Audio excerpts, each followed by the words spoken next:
સુરતમાંથી મોટી આર્થિક અને ઔદ્યોગિક મહત્વની ખબર સામે આવી રહી છે। વાઇબ્રન્ટ ગુજરાત રિજનલ એક્ઝિબિશનનું આજે ભવ્ય ઉદ્ઘાટન કરવામાં આવ્યું હતું, જેમાં દેશ વિદેશના ઉદ્યોગકારો અને પ્રતિનિધિઓ હાજર રહ્યા છે।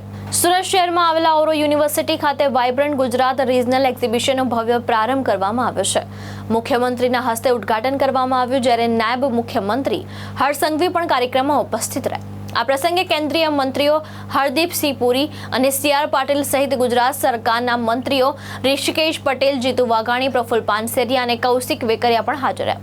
પહેલીથી લઈને 5 મે દરમિયાન યોજનારી આ એક્ઝિબિશનમાં MSME થી લઈ ગ્લોબલ કંપનીઓ સુધીની ભાગીદારો જોડાયા છે। 12,000 ચોરસ મીટર વિસ્તારમાં ફેલાયેલા એક્ઝિબિશનમાં જાપાન કન્ટ્રી પેવેલિયન મુખ્ય આકર્ષણ બન્યું છે। આ ઉપરાંત રવાંડા, જાપાન, સિંગાપોર અને યુક્રેન જેવા દેશના ડેલિગેશન પણ ઉપસ્થિત રહ્યા છે।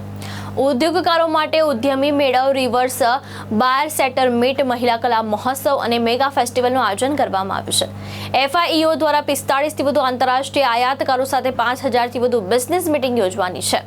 સામાન્ય જનતા માટે 3 થી 5 મે દરમિયાન પ્રવેશ ખુલ્લો રાખવામાં આવ્યો છે, જ્યાં લાઈવ ડેમો અને લકી ડ્રો પણ યોજાશે।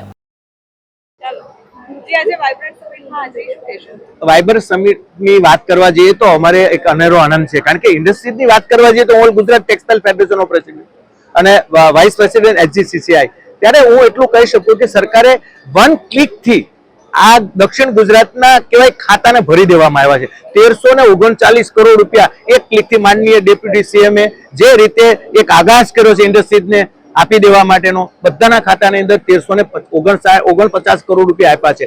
એને લઈને એવું લાગી રહ્યું છે કે ઇન્ડસ્ટ્રીઝને સરકાર એક 1 to 1 એક બ્રિજ બનાવવા માંગે, ઇન્ડસ્ટ્રીઝ અને સરકારની વચ્ચે એક બ્રિજ બની રહ્યો છે। અને હું એવું માનું છું કે એને લઈને દક્ષિણ ગુજરાત છે એ ગ્રોથ એન્જિન છે, અને દક્ષિણ ગુજરાત આવનારા દિવસોની અંદર વધારે ગ્રો કરશે, કારણ કે માનનીય મુખ્યમંત્રી શ્રી અને માનનીય ડેપ્યુટી CM પૂરી સરકાર આજે જે રીતે દક્ષિણ ગુજરાતની અંદર આ વાઇબ્રન્ટ રિઝલ્ટ રાખવાની વાત કરી છે, એને લઈને દક્ષિણ ગુજરાત વધારે આગળ વધશે। માત્ર ટેક્સટાઇલની વાત કરવા જાવ તો ઓલ ઇન્ડિયાની અંદર વધારે રોજગારી આપતી કોઈ ઇન્ડસ્ટ્રી હોય તો ટેક્સટાઇલ છે।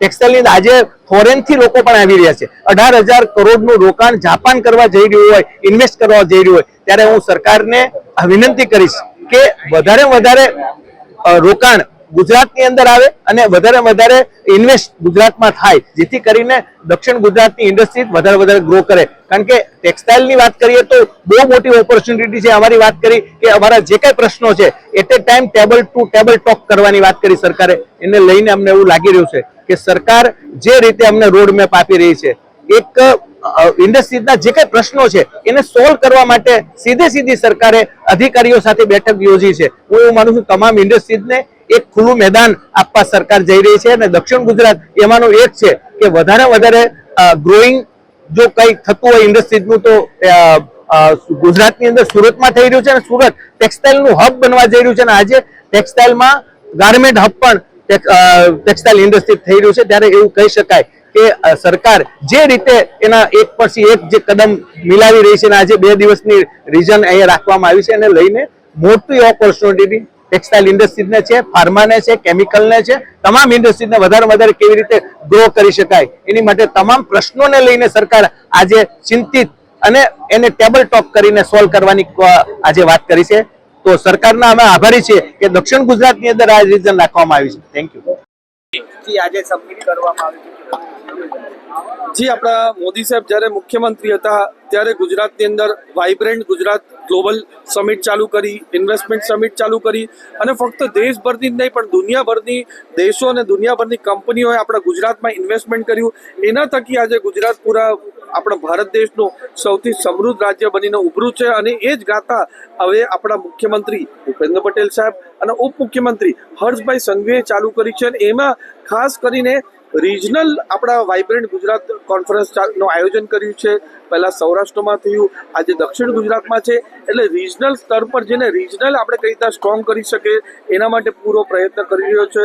આપણે બધાને જ ખબર છે કે સાઉથ ગુજરાત એ ઇન્ડસ્ટ્રીયલ ઝોન છે, અહીંયા ડેવલપમેન્ટ માટે સારામાં સારું ઓપોર્ચ્યુનિટી છે। ત્યારે પૂરા સુરત જ નહીં, સુરત આજે પૂરા ગુજરાતનું જ નહીં પણ વર્લ્ડનું ફાસ્ટેસ્ટ ગ્રોઈંગ સિટી છે, પણ સુરતની સાથે એટલી જ તકો નવસારી, વલસાડ જિલ્લામાં વાપી, સરીગામ, ઉમરગામ, સાથે જ આપણું જે ટ્રાઇબલ બેલ્ટ છે એમાં કઈ રીતના વિકાસ કરી શકે એના માટે આ ગ્લોબલ સમિટ રાખ્યું છે.